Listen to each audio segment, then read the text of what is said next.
আজ বানাবো আলুর ভর্তা।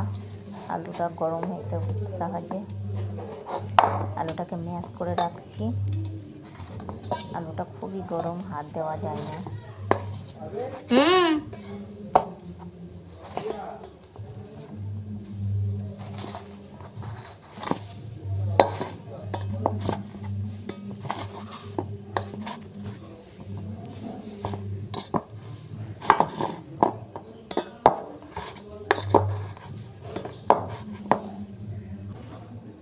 এবার লঙ্কা তেলে ভেজে নিয়েছি, কাঁচা লঙ্কা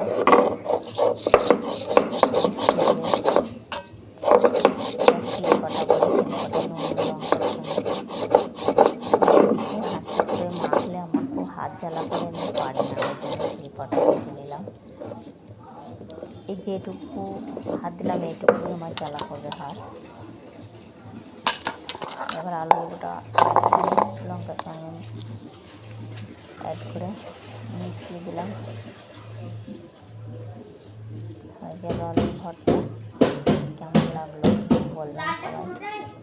ভালো লাগলে লাইক করবেন, আমার চ্যানেলটিকে সাবস্ক্রাইব